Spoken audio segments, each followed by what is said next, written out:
Speaking of the conflict, the Iran conflict is taking a heavy economic toll, with the US blockade cutting off key oil exports and damaging infrastructure. Oil shipments have dropped sharply, with just around 300,000 barrels per day moving out, despite over 1 million barrels loaded onto tankers.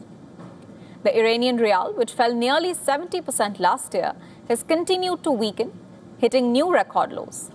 This has amplified inflationary pressures. Economists now expect a double-digit contraction in Iran's GDP this year itself. That reflects the severity of the economic shock. Despite the pressure, Iran has so far avoided an immediate economic collapse.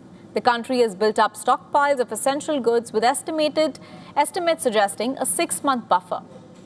For decades, Iran has relied on its resistance economy model, using internal resources and land-based trade to sustain supplies.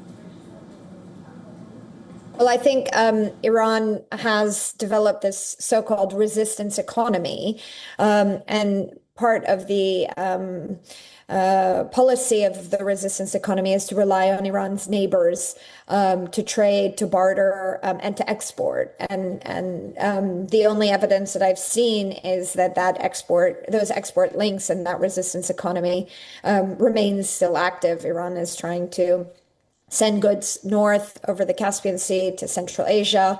Its oil is now also traversing over land routes as well. So these are the sort of temporary workarounds that are currently in place. These are just there to buy time. They're not long-term solutions by any means. Long-term challenges are also emerging. Limited storage capacity could force Iran to cut oil production within months if exports route remain blocked. On the ground, businesses are struggling with high costs, falling demand, and supply disruptions, leading to rising unemployment. If the war continues, our economic situation will get much worse. Our business has basically come to a standstill. Before the war, we had 7 or 8 cars in the shop. Now, with the war and this sense that it could escalate at any moment, our work has dropped to about 1/10 of what it was. Many businesses around us have shut down because people are afraid of the war. They say the war has affected petrochemicals. It has affected our work and our materials. Everything has weakened. We really don't want war, but sometimes people feel they have no choice. Fears of fresh protests are also growing after earlier unrest driven by inflation and economic hardship. Analysts say Iran will need sanctions relief and access to foreign currency to avoid a deeper crisis. Until then, the economy remains under strain, but not yet at a breaking point. This could complicate Trump's plan ahead of midterms in November.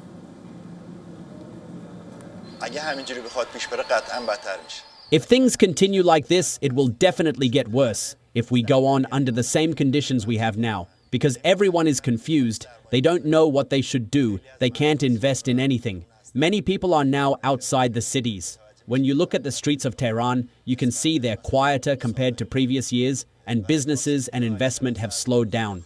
The people who come here from an economic standpoint are looking for second-hand parts. It shows that economically, people are in a difficult situation.